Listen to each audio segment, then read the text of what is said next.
नमस्कार दोस्तों, high study channel पर आप लोगों का बहुत बहुत स्वागत है। मेरा नाम दीपक कुमार है और मैं as a train manager work कर रहा हूं इंडियन रेलवे में। तो जैसा कि आप लोग जानते हैं कि रेलवे में जो भर्ती होती है वो NTPC non technical popular category के माध्यम से होती है, ग्रेजुएट कैंडिडेट्स के लिए और 12th पास के लिए। सितंबर माह में ग्रेजुएट वालों का फॉर्म भरा गया था, उसके बाद अक्टूबर में आप लोगों का 12th बेस वाला फॉर्म भरा गया था।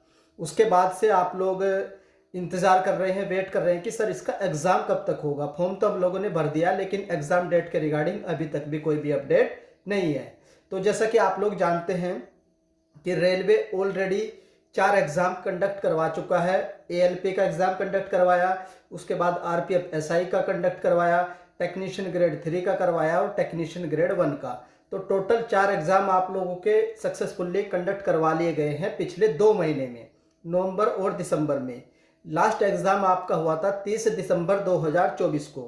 तो आप लोग उम्मीद भी नहीं कर रहे थे कि रेलवे जाना जाता है कि ये लेट लतीफ़ी के लिए जाना जाता है कि एग्ज़ाम बहुत लेट होते हैं, फिर रिजल्ट भी लेट आता है और उसके बाद ज्वाइनिंग में तो पता नहीं कितना समय लगता है। लेकिन इस बार ऐसा नहीं है। जनवरी 2024 में ही रेलवे ने नोटिस के माध्यम से आप लोगों को बता दिया गया था कि इस बार जो भर्ती होगी वो कैलेंडर वाइज होगी। 2024 वाली 2024 में हो जाएगी, 2025 वाली फिर से नोटिस आ चुका है 2025 में कौन सा एग्ज़ाम कब आएगा उसको नोटिफिकेशन। तो आप लोग जानते हैं कि 25 का कैलेंडर भी आ चुका है। यानी रेलवे अब हर साल भर्ती किया करेगा कैलेंडर वाइज कि एक साल ये एक साल ये, तो इस तरीके से। तो अब आप लोग जानते हैं कि 4 एग्ज़ाम हो चुके हैं। अब जो आप लोगों के एग्ज़ाम बचते हैं, एक बचता है आरपीएफ कांस्टेबल वाला, उसके बाद बचता है आप लोगों का ग्रेजुएट वाला एनटीपीसी वाला, देन आप लोगों का जो बचता है वो 12th बेस वाला बचता है। तो आप लोग बार बार पूछते रहते हैं कि सर एग्ज़ाम कब होगा, क्या एक्सपेक्टेड डेट हो सकती है, हमें कितना समय मिलेगा, कैसे हम तैयारी करें। तो इस वीडियो में मैं आपको एक एक्सपेक्टेड डेट बता देता हूं। जैसा कि जो रेलवे ने जो एग्ज़ाम डेट के रिगार्डिंग नोटिस रिलीज़ किया गया था, उसमें जो इन्होंने एनटीपीसी की टेंटेटिव एग्ज़ाम डेट दे रखी है, महीना दे रखा था अप्रैल 2025, जो ग्रेजुएट वालों के लिए था। और जो 12th वाले के लिए जो टेंटेटिव डेट दे रखी थी एग्ज़ाम कैलेंडर में, जो ऑफिशियली जारी किया गया था, वो दे रखी थी मई एंड जून। तो क्या सर हमारा एग्ज़ाम अप्रैल में होगा, क्या उससे पहले भी हो सकता है? तो बिल्कुल पॉसिबिलिटी है उससे पहले होने की। जिस तरीके से, जिस स्पीड से इन्होंने 4 एग्ज़ाम कराए हैं, तो हो सकता है कि आपका जो एग्ज़ाम है वो पहले भी ले लें। तो कितना पहले हो सकता है? देखो, जनवरी में नहीं होगा, फरवरी में बिल्कुल होने की पॉसिबिलिटी नहीं है, क्योंकि फरवरी में आप लोगों का जेडी का एग्ज़ाम है। तो मार्च की कुछ पॉसिबिलिटी बनती है, एंड मार्च की, स्टार्टिंग मार्च की नहीं, एंड मार्च की। तो एंड मार्च में हो सकता है ये आरपीएफ कांस्टेबल का एग्जाम कंडक्ट करवाए, तो उसकी भी पॉसिबिलिटी लगभग ना के बराबर ही है। तो जहां तक मैं आपको बता देता हूं कि आप लोग अपनी तैयारी अप्रैल के हिसाब से करिए कि आपका एग्जाम अप्रैल में होना ही होना है। ये आप लोग का ग्रेजुएशन वाला है। सर जो 12th वाले हैं उनका भी बता दीजिए। जो 12th वाले कैंडिडेट है जिन्होंने 12वीं पास कर रखी है, उन्होंने अपना फॉर्म भर रखा है, तो आपका एग्जाम मई या जून में होगा। तो जून में तो बहुत कम चांसेस रहेंगे, तो मई में मैक्सिमम पॉसिबिलिटी रहेगी आपका एग्जाम उनकी।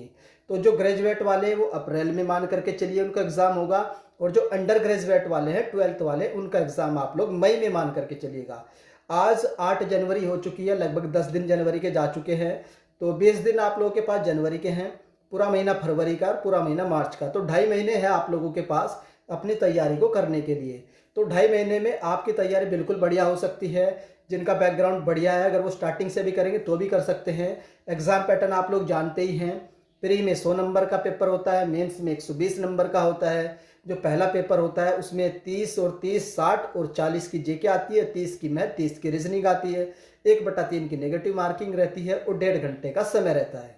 तो उसके 15 गुना कैंडिडेट को CBT 2 के लिए बुलाया जाता है। सिलेक्शन आप लोगों का CBT 2 के बेस पर होता है। CBT 1 सिर्फ और सिर्फ क्वालिफाई नेचर का होता है।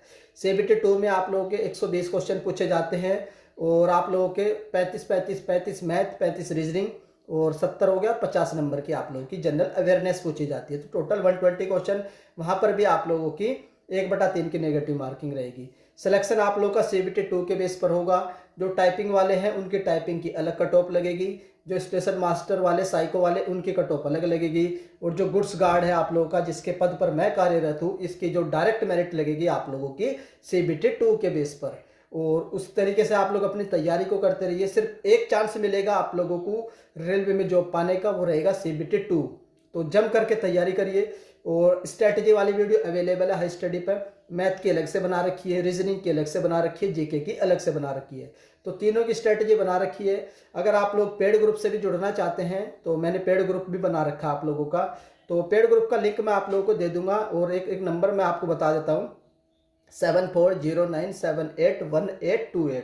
इस नंबर पर व्हाट्सअप करके भी आप लोग पेड ग्रुप में ऐड हो सकते हैं। सिर्फ 99 रुपीज़ है, जिसमें आप लोगों को क्या क्या दिया जाएगा, सारा कंटेंट फ्री में दिया जाएगा, स्ट्रैटेजी बताई जाएगी, गाइड किया जाएगा, टिल सिलेक्शन तक, मेडिकल तक के सारे प्रोसेस मैं आपको समझाऊंगा। डॉक्यूमेंट्स जो भी आप लोग की जब तक ज्वाइनिंग नहीं रहती मैं आप लोगों के साथ रहूँगा, तो उसमें मैं आप लोगों को सारी चीज़ें बताता रहूँगा और गाइड भी करूँगा। और मटेरियल तो आपको सारा फ्री में मिलने ही वाला है, CBT 1 का भी, CBT 2 का भी, जो भी बुक्स आप लोग चाहिए वो आपको मैं फ्री में प्रोवाइड करवा दूंगा। तो ये पेड ग्रुप के बारे में, जिसमें 99 रुपीज़ रखी गई है। अब बात कर लेते हैं। तो एग्जाम डेट मैं आपको बता चुका हूँ, अप्रैल में ग्रेजुएट वाले और मई में आप लोग अंडर ग्रेजुएट वाले। स्ट्रैटेजी अवेलेबल है, और सैलरी स्लिप में आप लोगों को हर एक पोस्ट के बता चुका हूँ, वर्क प्रोफाइल भी बता चुका हूँ। फिर भी अगर आप लोगों को कोई डाउट रह जाता है किसी पोस्ट के रिगार्डिंग हो, किसी सैलरी स्लिप देखनी है, जॉब प्रोफाइल देखनी है, या जीके के बारे में पूछना है कि सर ये टॉपिक बता दीजिए, कौन सा टॉपिक आता है, कौन सा नहीं आता है, क्या पढ़ना है क्या नहीं पढ़ना है, अगर वो भी चाहते हैं तो आप लोग कमेंट कर दीजिए। वो सारी चीज़ें मैं आप लोगों को कमेंट बॉक्स में ही क्लियर कर दूंगा, हो सकता तो एक नई वीडियो भी बना दूंगा। तो ये अपडेट थी। आई होप आप लोगों को अपडेट पसंद आई होगी, और अगर अपडेट पसंद आती है तो वीडियो को लाइक कर दीजिए। चैनल पर फर्स्ट टाइम विजिट कर रहे हैं तो चैनल को सब्सक्राइब कर लो, बेल आइकन को ऑन कर लीजिए। तो वीडियो देखने के लिए धन्यवाद, थैंक यू, नमस्कार।